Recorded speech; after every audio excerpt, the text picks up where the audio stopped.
क्यों रोते हो? मैं हूं ना। भगवान कृष्ण ने महाभारत के समय अर्जुन को उसके दुविधाओं और संघर्षों के सामने एक प्रेरणादायक भाषण दिया था। उन्होंने कहा, कर्मण्येवाधिकारस्ते मा फलेषु कदाचन मां कर्मफल हेतुर्भूर्मा ते संगोस्त्व कर्मणि।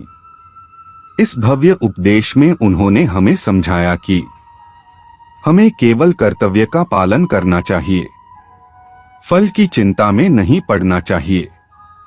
यह भावना हमें समर्पित करती है कि हमें कर्म करने का हक है, परंतु फल की चिंता में नहीं होना चाहिए।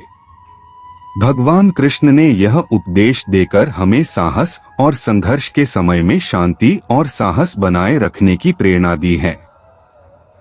उन्होंने इस भाषण के माध्यम से हमें यह समझाया कि वास्तव में हमें अपने कर्मों को निष्काम भाव से करना चाहिए, ताकि हम अपने कर्मों से सम्मोहित न हों और उनके फलों से निराश न हों।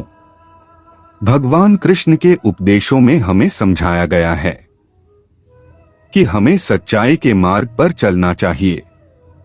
उन्होंने जीवन के उत्तरदायित्व को स्वीकार करने की महत्वपूर्णता को बताया है और हमें साहस और निर्भयता के साथ काम करने की प्रेरणा दी है।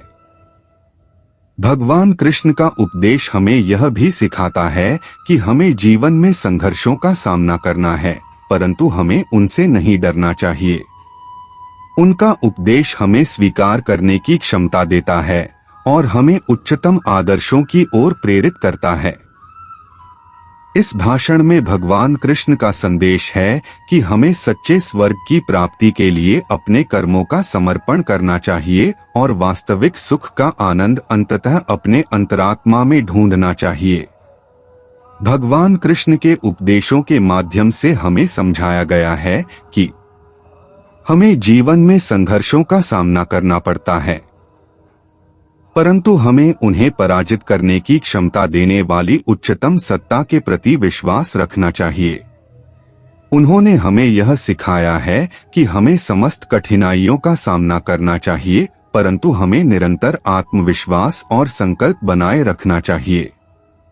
भगवान कृष्ण का उपदेश हमें यह भी सिखाता है कि हमें अपने जीवन को सार्थक बनाने के लिए निरंतर प्रयत्नशील रहना चाहिए और सत्य और न्याय के प्रति समर्पित रहना चाहिए। उनके उपदेशों का पालन करने से हम अपने जीवन को एक उच्चतम स्तर तक पहुंचा सकते हैं और समस्त दुखों और संघर्षों का सामना करने की क्षमता प्राप्त कर सकते हैं। भगवान कृष्ण के उपदेश हमें यह भी सिखाते हैं कि हमें अपने धर्म का पालन करने के लिए समर्पित रहना चाहिए, चाहे जीवन में हम किसी भी स्थिति में हों। उन्होंने हमें यह बताया है कि धर्म का पालन करना हमारी पहचान होनी चाहिए और हमें अपने कर्मों के माध्यम से उसे प्रकट करना चाहिए। उनका उपदेश हमें यह भी सिखाता है कि हमें अपने जीवन में सच्चाई, समर्पण और सही नैतिक मूल्यों के प्रति प्रतिबद्ध रहना चाहिए। उन्होंने हमें यह भी समझाया है कि हमें समस्त मानवता के प्रति दया और करुणा के साथ आदर्श बनने की प्रेरणा लेनी चाहिए। इस भाषण के माध्यम से भगवान कृष्ण ने हमें जीवन के हर क्षण को ध्यान में रखने और अपने कर्मों को समर्पित करने की महत्वपूर्णता को बताया है। उनके उपदेशों का अनुसरण करके हम सच्चे मानवता के रूप में उच्चतम आदर्शों को प्राप्त कर सकते हैं और अपने जीवन को सार्थक और प्रभावशाली बना सकते हैं।